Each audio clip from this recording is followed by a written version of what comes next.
It's official, the Philadelphia 76ers are shutting down Joel Embiid for the remainder of the season. And this is due to various ailments in his troublesome left knee. And at this point, between this and the Paul George drama, which we'll get into a little bit later, this season has been doomed from the start. And what I mean by that, Joel Embiid had various problems in his entire NBA career, but going back to last year where he was teetering on an MVP level pace where he was leading the league in scoring, he could have maybe won another MVP award. But while going for a loose ball, Joel Embiid got caught up in a pile where Jonathan Kuminga was going for the ball as well and somehow landed on Embiid's left knee. And since then, Embiid hasn't been the same. He didn't suit up for 2+ months at the tail end of the 2024 season, came back in the early part of April for the remainder of the regular season, and then played a hobbled series against the New York Knicks where the Sixers gave the Knicks a little bit of a scare, but ended up losing the series in 6 games. But this was a step in the right direction. Tyrese Maxey made strides that we didn't expect him to make this early in his career. He made his first All-Star game and had a fantastic series when most of the time Joel Embiid didn't seem like himself with the various ailments in his knee and also battling Bell's palsy. In the offseason, they brought in Paul George, and now the expectations are heightened. The Philadelphia 76ers should have championship aspirations coming into the 2024-2025 season. But since the offseason has come and gone, well, the Sixers have looked quite different, and really it comes down to the health and availability of their 2 biggest superstars. Starting off with Joel Embiid, well, he decided to embark on the Paris Olympics with Team USA. And there's nothing wrong with that. Getting an Olympic gold medal is something that is rare, and usually it is a great honor to represent your country. Now, Joel has had citizenships with his native country of Cameroon and also was eligible to play for Team France, but elected to play with Team USA, and this definitely rubbed people the wrong way, especially the host nation France, as the Olympics was played in Paris. After being part of a rotation where he wasn't really a consistent contributor, where he did start a few games but ended up missing an entire game in group play, Joel Embiid still managed to win his Olympic gold medal, but remember, he still had that knee injury bothering him from February. He admittedly did say that his knee didn't completely heal, and he was going to take the remainder of the offseason to rest up for the upcoming season in the fall. However, coming into training camp, reports were saying that the knee wasn't as great as we initially expected, and he was going to miss the beginning part of the season. Ended up being 9 games, and he himself stated that he would no longer play in back-to-backs for the remainder of his career. And this already puts a damper on a season where many people had big expectations for the Philadelphia 76ers, but yet again, Joel Embiid suffers another injury, and these effects lingered throughout the entirety of the season. We only saw him suit up for 19 games this season. Whether at some point the knee never was 100%, he struggled to get onto the court, and when he was on the court, he wasn't at his best. You could definitely see that this wasn't the Joel Embiid that we're used to seeing, especially the MVP caliber player that we're used to seeing, especially in recent years with the Philadelphia 76ers. And health has been a big problem for this edition of the 76ers, where Paul George has also missed time due to a hyperextended knee and a bone bruise, also had injuries to Tyrese Maxey, and the list goes on where their big 3 only suited up for 15 games so far this season, and they unfortunately only had a record of 7-8, and that's simply due to the lack of chemistry when you have players missing time in training camp, and then they're missing time in the regular season. They're probably not practicing as well.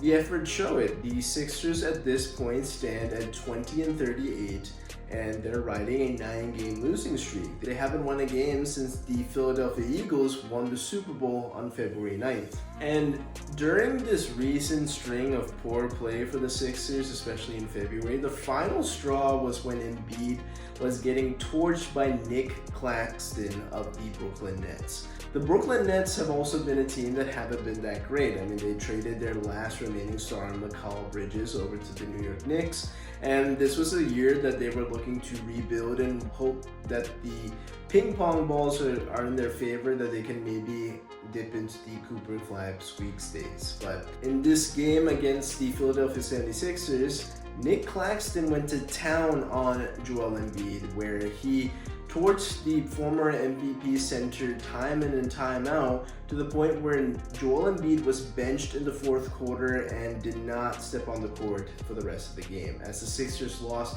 yet another game, and this time to a team that's trying to lose games in efforts to try and get Cooper Flag in this year's draft. With Joel Embiid being shut down for the remainder of the season, that means he's going to miss 63 games. And then when you pile it in with the last set of games that he missed, he only played in 39 games last season and then 19 games this year. That's a combined of 58 games over 2 seasons, where at this point he's a part-time player. I mean, he's playing in less than 33% of his games. And so far in his 11-year career, in 876 eligible games, he's only suited up for 452. That's only been 52% of possible games. It's just not going to get it done when you're a superstar player, a franchise cornerstone that the Philadelphia 76ers are depending on you to be there consistently and hopefully be a championship contender. But yet again, health is the problem with Joel Embiid. And for whatever reason, we knew that as a bigger player, he was going to have injury problems. I mean, in fact, when he started in the league, he missed his first 2 years in the NBA. He was drafted in 2014, did not suit up until the fall of 2016, missing 2 seasons with foot and back injuries. Since then, I mean, I can't remember a time where he's even broken the 70-game mark in an entire regular season. We know this with Joel Embiid. There's always going to be something, whether it's a foot, whether it's a knee. Recently, we've been seeing facial fractures to his face where he has to don a mask. There's always something with Joel Embiid. And you can say it's bad luck, it's not his fault.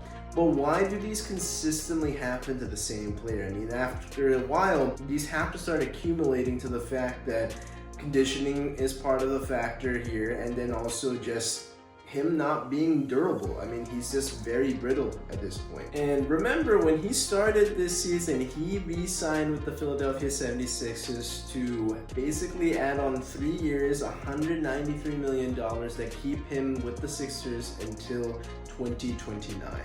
And at this point, the Sixers aren't getting their money's worth because he's only shooting up for less than a third of the season's games, especially the last 2 years. When he's there, you just don't know how long he's going to be there. He's not a max player. He's not going to be there consistently.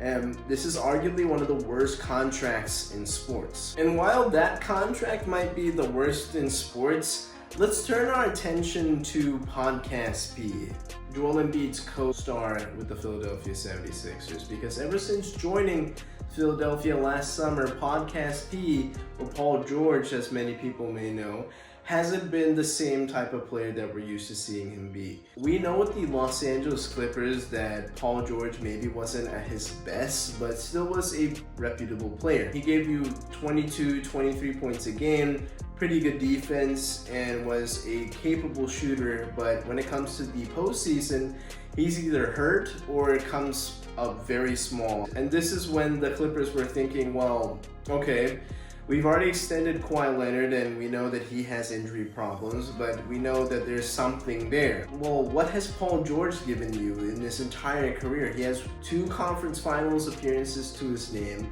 And like I said, he comes up small routinely in the postseason, and he's not the most durable player himself. He missed quite a deal of time when he was playing for the LA Clippers. Somehow, when he became available, in free agency last offseason, the Clippers let him walk. Maybe that was the wiser thing to do because the Sixers took the bait. They gave him 4 years, $212 million. And what has he given you? He's giving you a ton of podcasts, as we know. I mean, this guy at one point had more podcasts published than field goals made in his Sixers career. And so far, I mean, 16 points a game, just looking like a shell of himself. Yes, he started off the year off on a bad note with a hyperextended knee and a bone bruise, but after a while, I mean, he did play in back-to-backs. He was available, but the play hasn't been up to standards of what his contract is reflecting at this point for the Philadelphia 76ers. But the fact is, when this man is an NBA athlete, but he has a ton of podcasts being posted, he definitely shows that he's unfocused and unserious. It comes down to the point where just recently this week, he finally decided to pause posting episodes for the podcast P on YouTube. But the reasons are really confusing because at this point he's saying that he's pausing it to focus on a playoff run, the championships that he wanted to bring Philadelphia. Well, where was this before? Because at the start of the season, you had so many aspirations, and I understand you were hurt. But despite that, as soon as the game is done, you can expect the podcast from Podcast B to be out by the next morning. And for that level of lack of commitment to your teammates, the organization, I mean, the fans, is just exactly why viewership and ratings have been down this year. I mean, I talked about it, how it just seems like players don't seem committed to their craft. They don't seem to be giving the fans who spend their hard-earned money, whether it's through merchandise or showing up to the games or buying league pass, that they don't seem to reward these type of fans that are just so dedicated to their team. And at this point, I mean, it's gotten so bad that people are alienating themselves from Paul George. I mean, they think that this is a lost season. They're sick and tired of Paul George and his antics. And okay, you commit yourself and the Sixers go on a run. Well, at this point, you stand in 12th place in the Eastern Conference. You're behind teams that are still trying to tank for Cooper Flag, and you're still on the outside looking in the play-in tournament. And even if you do make the play-in tournament, you're not that big of a threat. It's a do-or-die tournament. A single loss puts you out of the equation, and then you're having fewer ping pong balls. And I think in the whole grand scheme of things for the Philadelphia 76ers, there's only one way to make this somewhat of a salvageable season. Tank the rest of the season. Shut down Paul George. You already shut down Joel Embiid. Hell, even shut down Tyrese Maxey at this point. He is the future of this franchise because we know Joel at this point is unreliable. He's only getting older. Paul George has already shown that he's washed. Build around Tyrese Maxey. Jared McCain will be back next year, and pray that the ping pong balls land in your favor and you are able to keep your top 6 protected pick in this upcoming draft in June. And if you land that, you can do a couple of things. You can draft a young stud.